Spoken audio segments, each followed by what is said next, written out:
Hello and welcome to another episode of Ask Two Lawyers. And today we're going to talk even more about the Vanderpump Rules, only this time we decided to invite somebody who knows a little something about the show, unlike Stewart and I. And so hopefully we'll be able to get a little bit more in depth in terms of the people involved here and kind of what this is all about. But we're also going to go over the legalities of it, because there was a special motion to strike the lawsuit that was filed. And we want to talk about what that is, what the result of it was, and kind of where we are now in terms of the legal process after that filing. So welcome, Christy. Nice to see you. Thank you. Thank you for having me. This is Christy Eisenbray, one of our paralegals. And Stewart, welcome to Ask Two Lawyers. I'm excited to be here. All right. So we realized, and we fully admitted last week, that we know absolutely nothing about Vanderpump Rules. Neither Stewart nor I watched the show. And so our job in all of this was to just talk about the legalities. So we were talking about Rachel Leviss. I don't even know if I'm saying the name's entirely correct. Rachel Leviss, sued Ariana Madix and Thomas Sandoval. So who are these people, Christy? What are we talking about? Well, they're all cast members on the show Vanderpump Rules. Ariana and Tom Sandoval were in a relationship for about 9 years and on the show, which was depicted on the show. And during the end of their relationship, Tom Sandoval and Rachel Leviss began having a secret affair with each other, which ended up being exposed. And and that's why we're here today talking about, and thus the lawsuit is a product of that. And when we were talking about Christy, had you actually heard about the lawsuit, or when Keith asked you to come on and fill us in on this show, is that when you first learned of this? No, I had heard about the lawsuit. I still follow the show, and I follow people on Instagram and gossip sites and things like that. So I was aware of the lawsuit. Yes. Okay. The lawsuit was kind of a big deal, right? Out in the news media for people who pay attention to it. Definitely. I mean, it followed the whole scandal of it all. It's definitely a part of that. And they called it that on the show, right? They called it Scandival, right? Scandival, yes. Interesting. Okay. And last week when we were looking at the complaint, we noticed that the attorneys for Rachel Leviss, they kind of made allegations that insinuated that maybe Bravo or the production company let this scandal out in order to boost ratings. What are your thoughts on that? Or what's kind of the word on the street in terms of, was this something that was intentionally disclosed, or was it truly unfolded the way that Madix claims? I mean, I think that by all accounts, most people think that it unfolded the way that Ariana Madix claims it did, with Tom's phone falling out of his pocket, I believe, and her picking it up and taking it to the bathroom and having some intuition that something was going on and deciding to look at his phone and finding what she did. Then, I believe that she contacted production shortly thereafter, and they picked up cameras to begin filming. This is their lives. And, we don't know exactly the reasons why she did that, but it would, I would think that, she wanted it to be part of the show and documented as part of the show, Yeah. Yeah. And it certainly was spread far and wide, after that was released. So you also mentioned that you had listened to some of the podcasts. Rachel Leviss has a podcast. Yes, she has a podcast called Rachel Goes Rogue, which she started after this all happened. And I think she, the name speaks to, her deciding to do her own thing and stand up for herself and, kind of go against Bravo. And she feels taken advantage of and led astray by Bravo and silenced by Bravo and the production companies and the cast members. And so this is her, that Rachel Goes Rogue is leaning into that. And the podcast episode I listened to was her interviewing her attorney, Mark Garagos.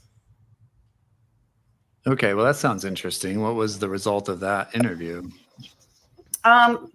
Mainly, they were talking about, the case as much as they could. They also spoke about the fact that at one point, Tom Sandoval had hired Mark Garagos's brother, Matt Garagos, to represent him.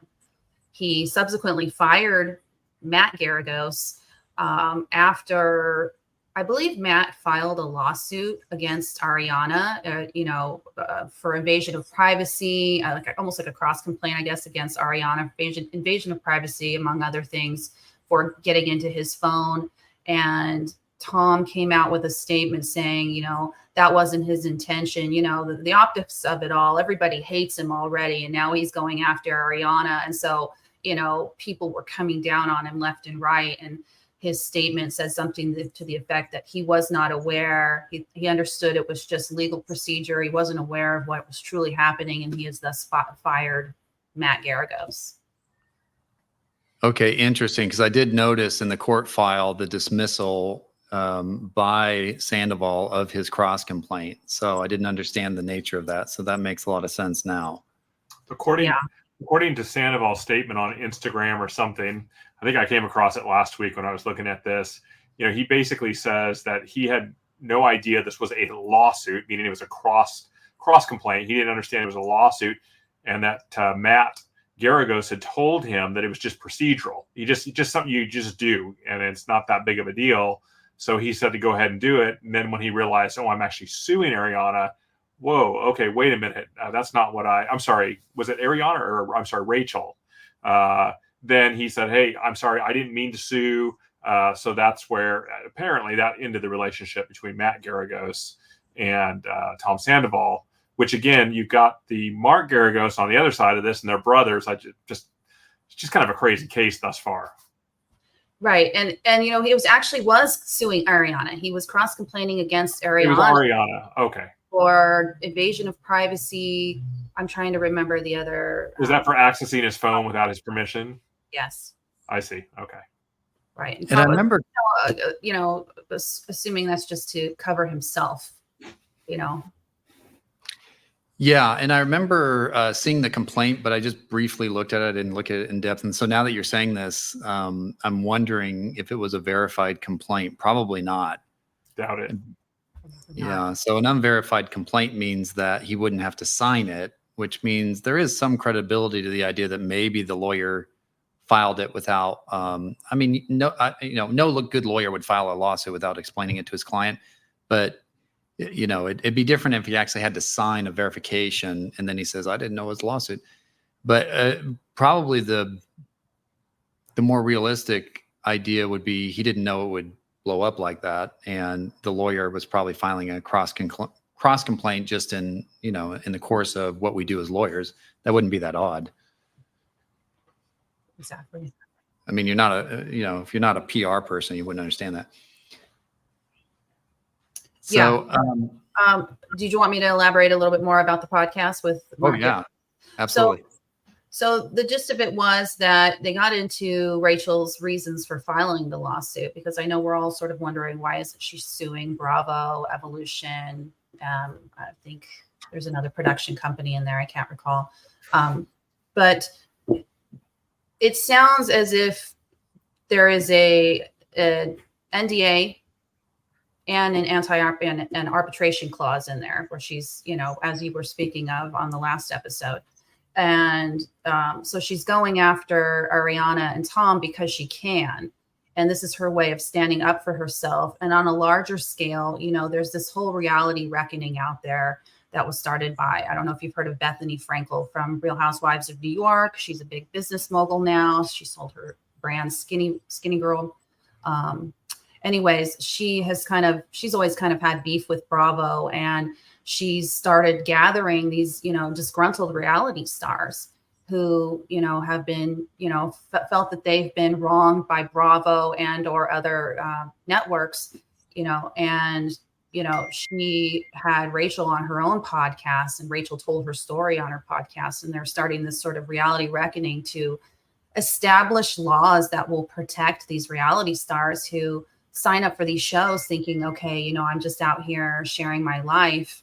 And then, unbeknownst to them, production edits things, they can spin things, and they can create stories around these things that can end up, making you look really bad and, end up ruining your life even.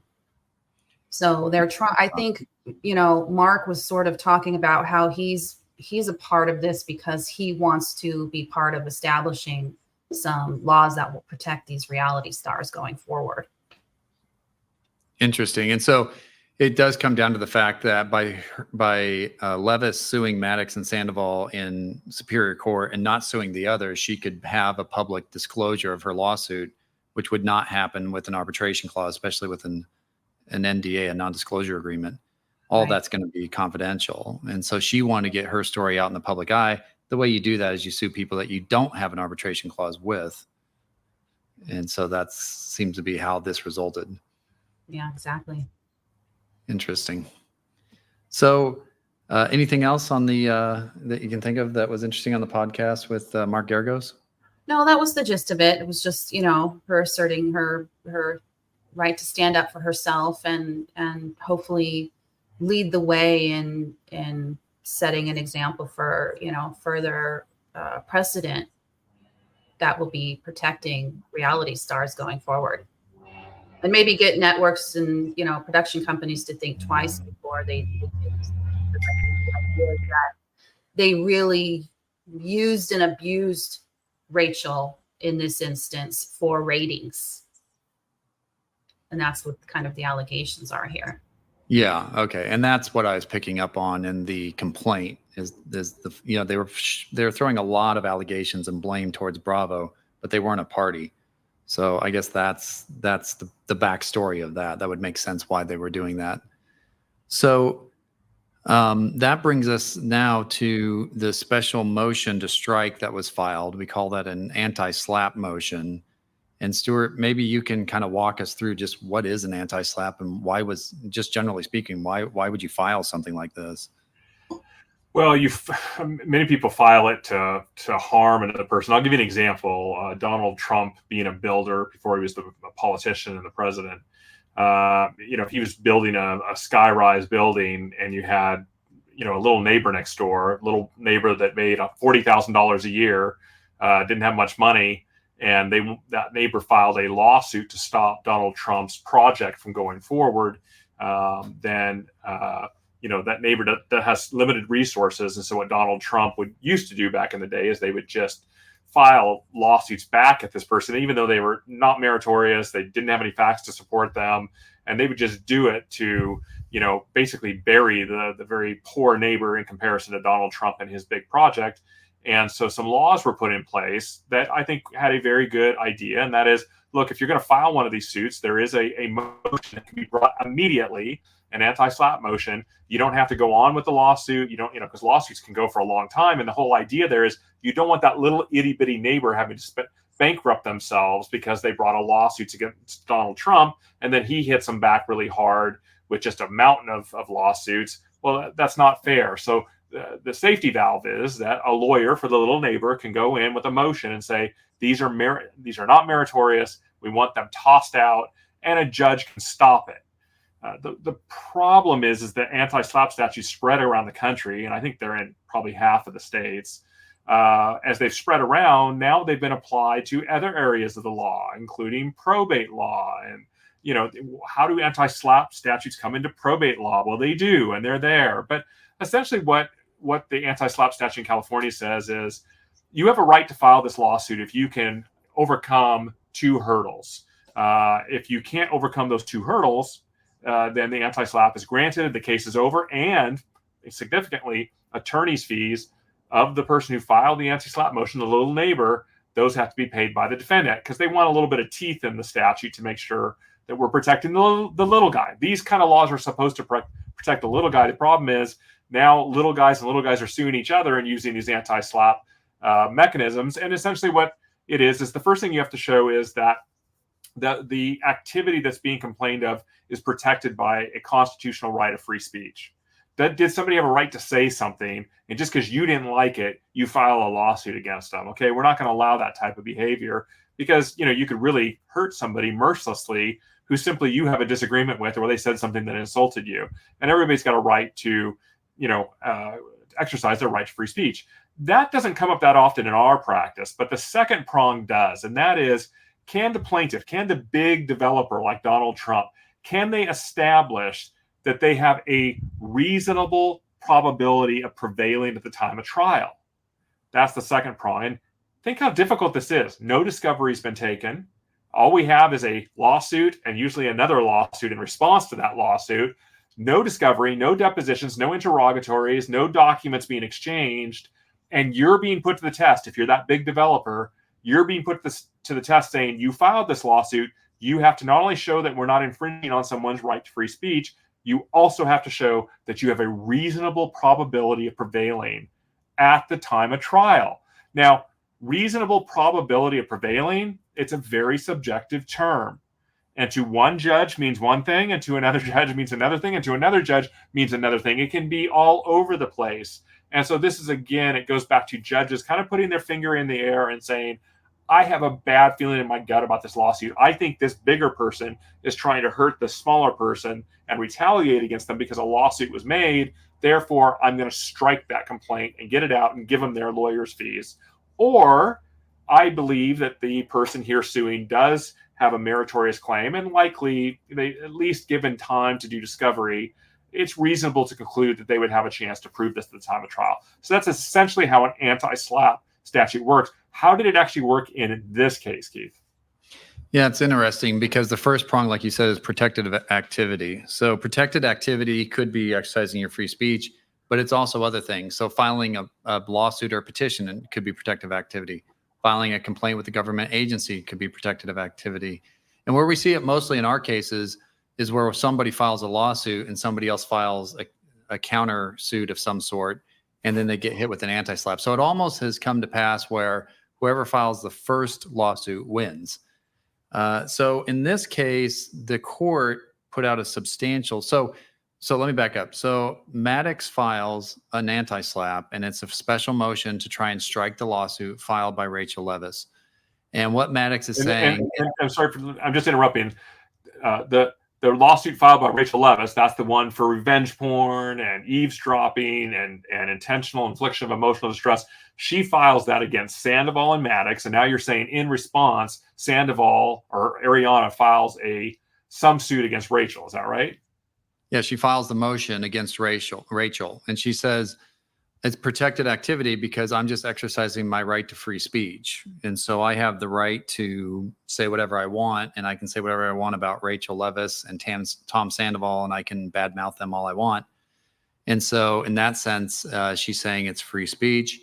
And then if she were to show that to the court, then it becomes Rachel Levis's burden, as you said, to prove that she has at least minimal merit to be able to prevail at time of trial, which is not always an easy thing to do without discovery and depositions haven't been taken yet. So that's what's teed up before the court. Maddox wants the whole case thrown out because it violates her right to free speech. The court did a lengthy opinion. It was a 17-page opinion, which normally for trial court opinions, they're not usually that long. They're usually robust and they explain their holding, but they're not usually 17 pages. But I can imagine that this trial court knew that, number one, this would be public, and number two, it would probably be appealed no matter what decision they made. So they really focus in on protected activity. So is this lawsuit attacking Maddox's right to free speech? And so what it comes down to is the court says that the allegations made, so if the conduct that was alleged, if Maddox's conduct as alleged is illegal as a matter of law, and the term illegal for this purpose, just for purposes of this motion, means something criminal. And so if you can show that Maddox engaged in something criminal, then she doesn't have a right to free speech, because right to free speech is not unlimited. It has some parameters around it. So the age-old example in law school is you can't yell fire in a crowded theater. That would be illegal. It hurts public safety. People could be harmed. So there's times when the right to free speech has to yield to other laws. And that's true in criminal context. So the question becomes, was Maddox's conduct as alleged in the complaint criminal? And this isn't a criminal complaint, by the way, it's a civil complaint. But the question is, did she violate criminal codes as part of the allegations, penal codes as part of the allegations? And so that's the issue ultimately the court hones in on. So the first thing that is alleged to have been criminal is accessing the phone without consent. And so they say Maddox accessed Sandoval's phone without his consent. And so some of the facts that show that is she admits in her own declaration that she had the passcodes for the phone. She already knew the passcodes.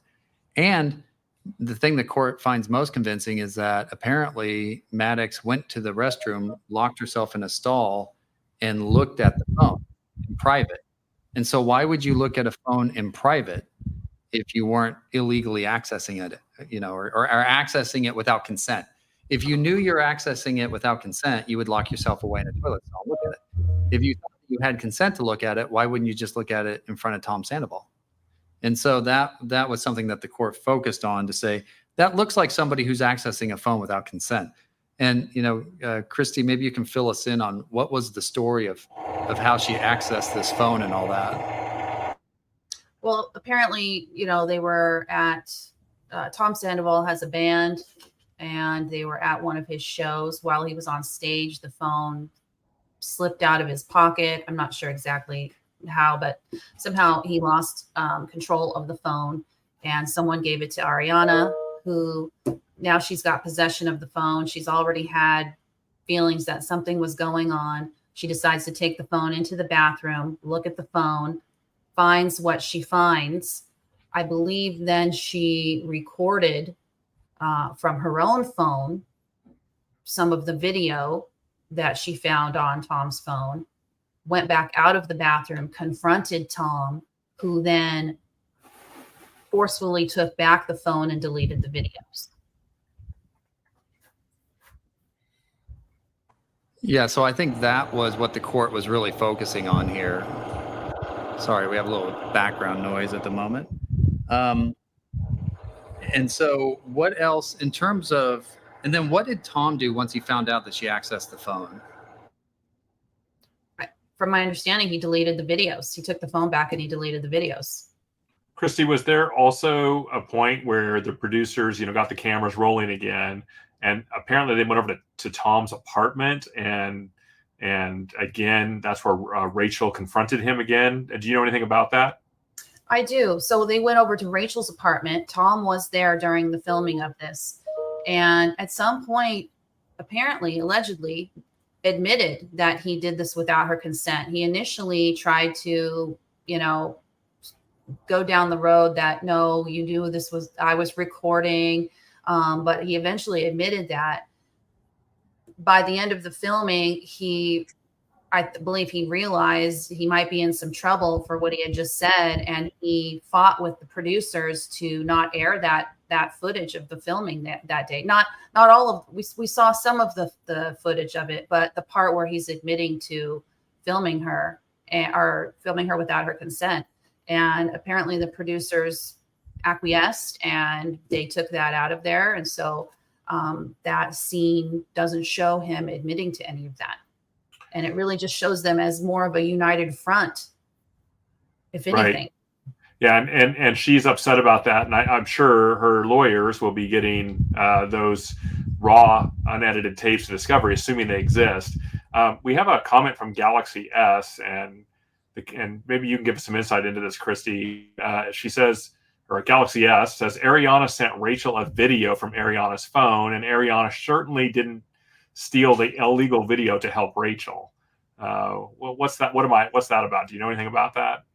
I do. I believe when she found the video, I don't know if it was after she took it, took the video from her phone and took video of it from Tom's phone. But I believe she sent Rachel a text with the video and basically said, "You're dead to me." And that was, that was letting Rachel know, I know what's up. Okay. Right. So we know that and this is something Keith and I had kind of discussed last week. And Keith, I want to continue to hear more about the anti-SLAPP and what your conclusion was there. But I mean, it seems to me that, well, why don't we just continue on with that? Because we're going to go down the wrong road here. Well, okay. So let's remember that point, Stewart. Okay. So I'm just going to say that under Penal Code Section 502, it's actually illegal to access somebody's phone or computer system without their consent. And so it applies to use any data, computer system, computer network.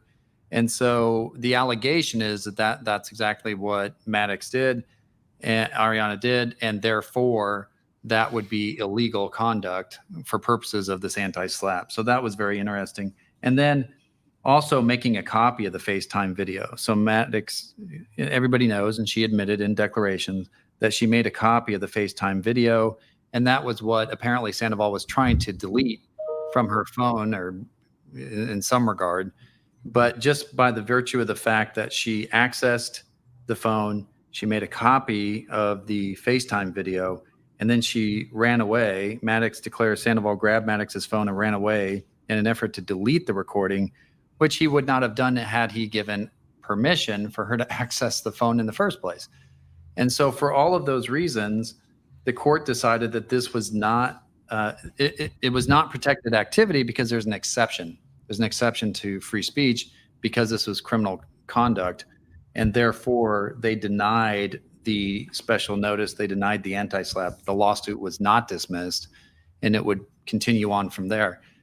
The interesting part is Rachel Leviss didn't even have to get to prong 2.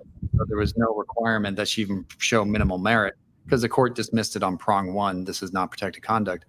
I thought that was interesting because that doesn't happen that often. It's pretty rare that you win on prong 1.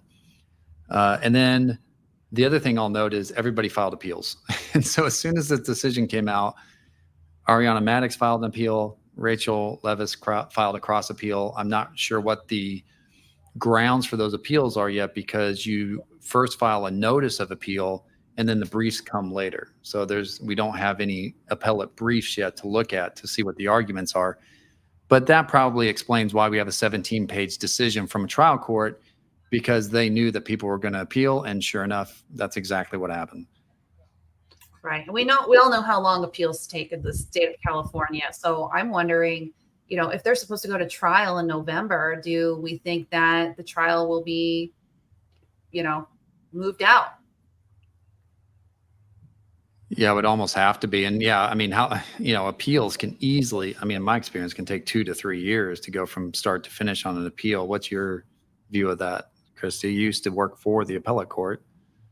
Right. That's exactly the case. It could take a year or more for an appeal to see its way through the process. There's briefing, there's oral argument, there's a decision that has to be, prepared and, given by the court. That could easily take a year or more. So I don't see how they could go to trial in November when these issues are still up in the air in the appellate court. Yeah. So that was the disposition. Prong 1, Rachel Leviss wins round 1 in terms of the motion to strike. So what are your thoughts on that, Stewart? I mean, what I'd like to see is the Court of Appeal make a decision and then rush it right up onto the California Supreme Court and have them find anything regarding this case and then add, and anti-SLAPPs don't apply to probate law. Yeah. That's what I'd like to see happen if you're asking me. So, but yeah, no, the appeals process, Keith, we've done appeals. Christy used to work at the appellate court. It's mind-numbingly long. And a year and a half is not a surprising amount of time to wait on appeal. And think about it. You've already gone to trial in most cases.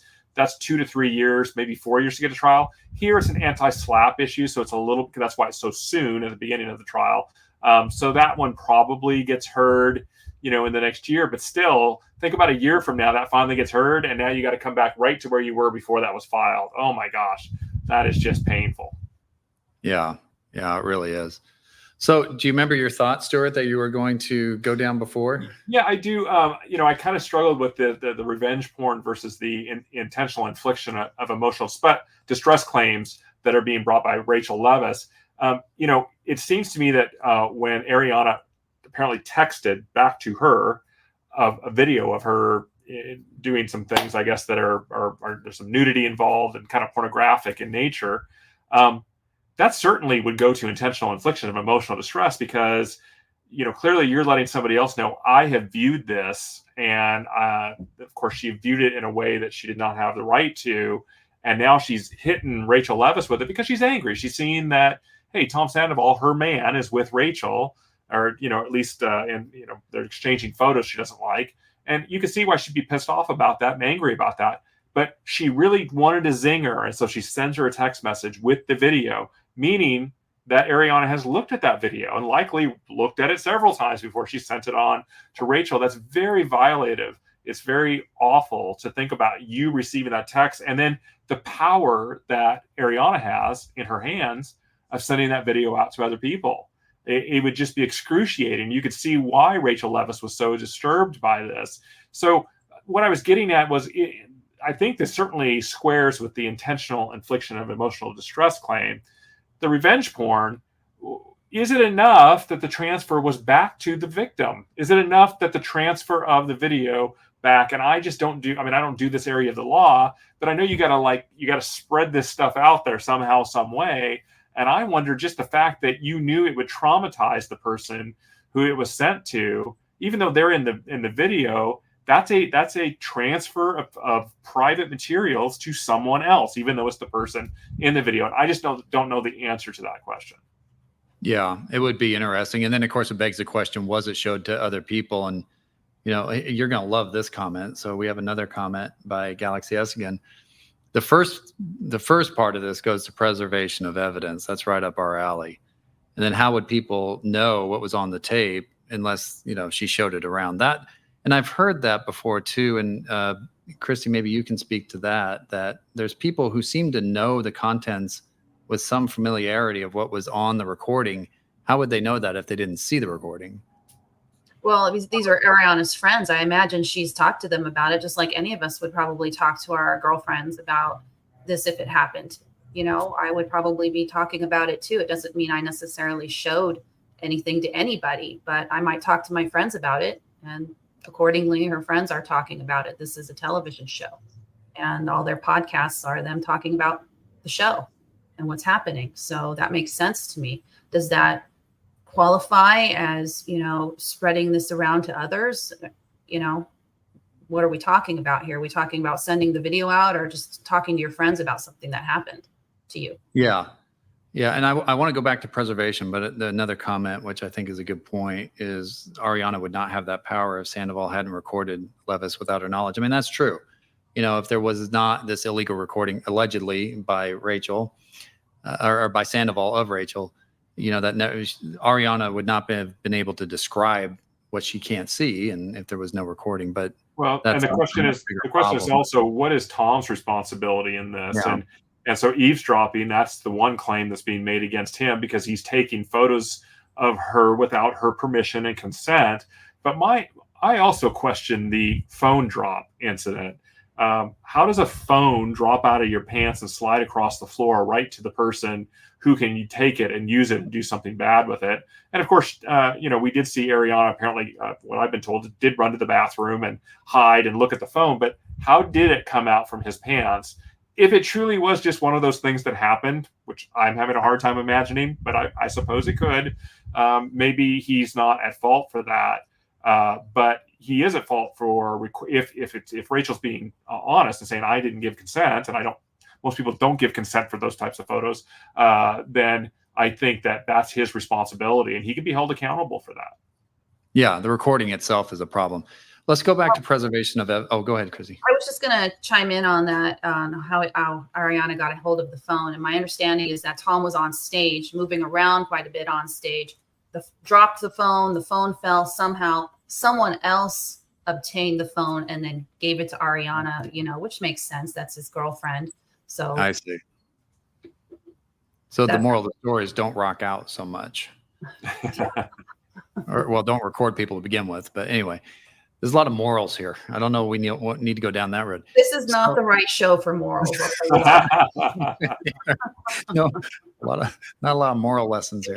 If you only knew, I could give you quite a bit of background of this show. This is I won't say this isn't the worst of it, but there's quite a few other stories I could tell you about this show. So yeah, I definitely can not imagine.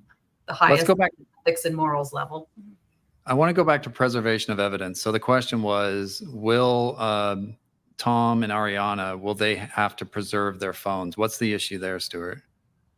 Well, the truth of the matter is we were all under an obligation in the state of California that if you are sued in a case, you have a duty already to preserve any and all evidence that may apply to that case. And if you destroy that evidence, and there are ways to find out if you destroyed it, you're not as sneaky as you think you are, then you can have sanctions put against you. Sometimes not just monetary sanctions, but evidentiary sanctions. In other words, maybe if you're a defendant and you deleted all the text messages that showed that you were guilty, let's say here Ariana texts everybody, 10 people the picture, and then she does a good job of calling everybody and getting them to clean up when she realizes she's gone too far, and asks everybody to delete everything, and then she deletes it herself.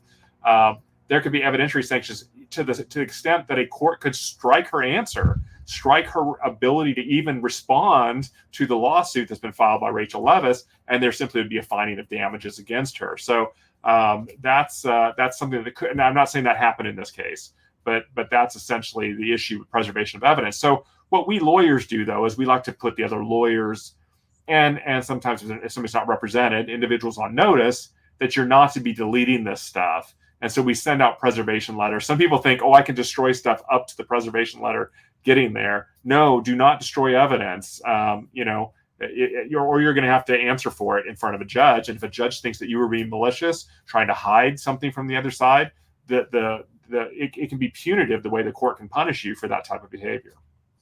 Yeah, it's the old saying that the cover-up's worse than the crime, right? So preservation of evidence is a big, big deal. And when parties are found to have destroyed evidence, courts do not look kindly on that at all. And there's some severe sanctions for that.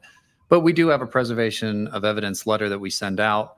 We make sure that everybody's on notice of that, even though they're already under a duty to do it. And obviously, we take it very seriously with our own clients and make sure that they understand that as well. So I guess to your point, Christy, Tanaka says there's no professional code of conduct. Yeah, that's probably a true statement. So we're getting some really nice comments today. I appreciate everybody participating. So yeah, this goes back to, possession is the crime. And I think that's the whole problem for Tom Sandoval in this case is he illegally recorded something and then he possessed it. And ultimately that's going to be, kind of what he's going to be held liable for. And we'll have to see kind of where that goes and if that ultimately goes to a jury or if they settle it before trial. It seems like obviously right now with everything, everybody's very entrenched. This case is going up on appeal. It's hard to imagine a case like this ever settling prior to going to trial, but you never know. Christy, have you ever, it sounds like you watch some of these reality TV shows, or at least you watch this one. Have you ever seen one where people actually come out of it good? It seems like these all of these just go down the drain at some point, don't they? Yes and no. Some people really, use the shows for good and they use them to build their businesses and make a name for themselves and end up rising to fame because of it. Even Ariana, she's gone on from this whole scandal. She ended up on Dancing with the Stars. She's starring on Broadway. She's received numerous sponsorships. Things aren't too bad. Other than this lawsuit, which is pretty terrible, but other than that, I think she's sort of ended up benefiting quite a bit from it. And in addition to the other cast members as well. The other cast members have even made merch and things based off of this whole scandal thing. And they've made money off of this as well. So not only on this show, but yes, I've seen on other shows, people have done very well, parlaying their fame, in good ways, but, bad behavior always shows itself, especially if you're on a reality show. Yeah, sure. Well, and that's what sells too. People sitting around and playing kumbaya with one another, that, nobody wants to watch that. They want to watch something edgy. So I would not be good on a reality show. That'd be canceled real quick. There's a question. Is there a heat? This is by Natasha Trash. is there a heat of the moment allowance, or I think what Natasha's saying, exception to Ariana's part? In other words, she was so shocked when she saw this video that she just acted, she didn't have her sanity about her and just, sent it out to various people. Keith, is there a heat of the moment allowance for somebody in this type of case? I mean, there's a couple of ways that could play out. So first of all, your point earlier, Stewart, that if all Ariana did was send this to Rachel, is that really illegal? You're just sending it back to the person who it is. I'm not sure, if that's really going to win the day. But if she has showed it to other people, that'd be different. In terms of, there's no legal exception for heat of the moment, but it's certainly something a jury could consider. And that's why we have juries.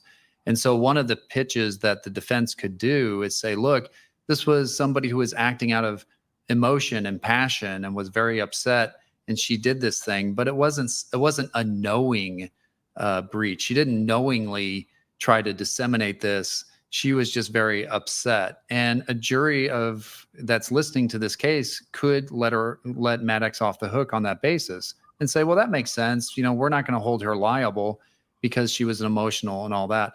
That's one of the benefits of the jury system, I think, is that it kind of safeguards issues like that. And ultimately, if this goes to trial, a jury will have to decide, was this truly an intentional act? Was this something that happened in the heat of passion, and so we're not going to hold her liable? Or are we going to hold her liable, but not for a huge amount because it was in the heat of passion? So maybe she has to pay something, but not something big.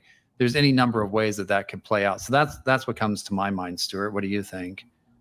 I think that it's a fairness issue. I think that juries and judges tend to hear a story, and even though judges become kind of immune to the emotional side of stories as the years go by, as they're on the bench, they're still people too, and they understand that there are moments that we act out in a way that we wish we hadn't, based upon the stimuli or environment around us that kind of triggered us.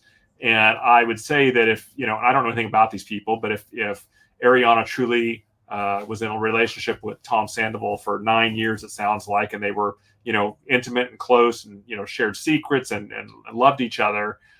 If you came across a video or a photo even of things that just look wrong to you and really hurt your feelings, you might say, sorry, I've got somebody here keeping other dogs away from me today.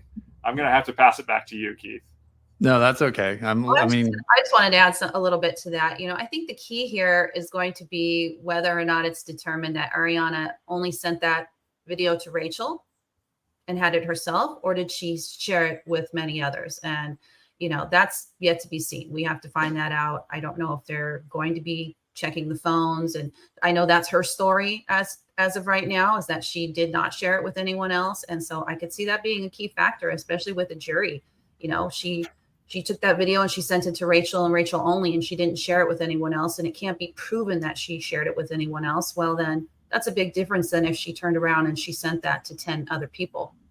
Yeah, absolutely. That's a huge difference, because that is the difference between acting out in emotion and in a moment versus being intentional and trying to disseminate it to destroy somebody. Two very different factors. Yeah. So yeah, I agree.